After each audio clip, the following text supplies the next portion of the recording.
कमलनाथ के भांजे रतुल पुरी के लिए ये हफ्ता मुश्किल भरा हो सकता है। किसी भी दिन किसी भी वक्त वो गिरफ्तार हो सकते हैं। दरअसल उनके खिलाफ ईडी की शिकायत पर नॉन बेलेबल वारंट जारी किया गया था और नॉन बेलेबल वारंट तब जारी किया गया जब वो एक ईडी की जब एक पूछताछ चल रही थी, वो बिना बताए वहाँ से ईडी के ऑफिस से भाग गए। ईडी ने आरोप लगाया, रतुल पुरी की तरफ से सफाई दी गई कि दरअसल उन्हें लंच करने जाना था इसलिए चले गए, और लोग कहते हैं कि ईडी उन्हें गिरफ्तार करने वाली थी पूछताछ के दौरान, जिसकी उन्हें भनक लगी और वो ईडी के दफ्तर से भाग गए थे। ऐसे में 20 अगस्त तक दिल्ली हाई कोर्ट ने उनकी गिरफ्तारी पर रोक लगाई हुई है, उन्हें राहत मिली हुई है। लेकिन कोर्ट की तरफ से ईडी, क्योंकि कोर्ट गई, जिस कोर्ट में सुनवाई चल रही थी, उसने नॉन बेलेबल वारंट जारी कर दिया और राउज एवेन्यू कोर्ट ने इस नॉन बेलेबल वारंट पर रोक लगाने से अब साफ इनकार कर दिया है। ये उनके लिए एक तरह का झटका है।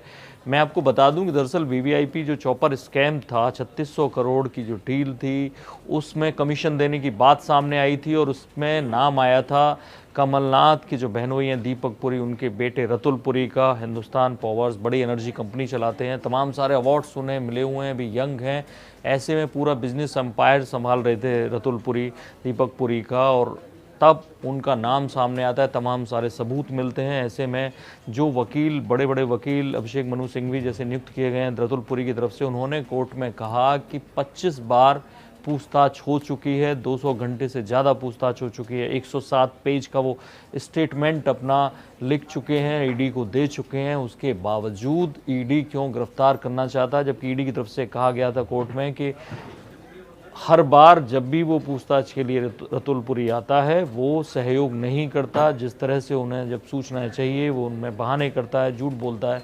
तो उसको लेकर सही ढंग से पूछताछ गिरफ्तारी के बाद ही हो सकेगी। और ऐसे में रतुल पुरी ने जिस तरह से ईडी दफ्तर को धता बताई, वो भाग गए बीच में, उसको लेकर ईडी और नाराज है। और अब गिरफ्तार करने को लेकर ईडी में एक राय बन चुकी है, सरकार को भी एक तरह से सूचित कर दिया गया है। अब रतुल पुरी के जो लोग हैं वो पूरी कोशिश कर रहे हैं, वकील उनकी कोशिश कर रहे हैं किसी भी तरह से रतुल पुरी को गिरफ्तारी से बचाया जा सके। ईडी इतनी भी कोशिश कर रही है कि रतुल पुरी किसी तरह देश छोड़ के भागने में कामयाब ना हो, क्योंकि ईडी के पास पुख्ता सबूत हैं। पुख्ता सबूत रतुल पुरी के खिलाफ नहीं होते तो वो पिछले हफ्ते जो बंगला 300 करोड़ का था, लुटियन जोन में बना हुआ, रतुल पुरी का, दीपक पुरी का, उसको ईडी ने सील कर दिया, जब्त कर लिया, कब्जे में ले लिया। 284 करोड़ की रकम भी जब्त की गई। तो ऐसे में कमलनाथ भले ही पॉलिटिकल वेनेडिटा का आरोप लगाएं, लेकिन ये तय है कि रतुल पुरी के लिए ये हफ्ता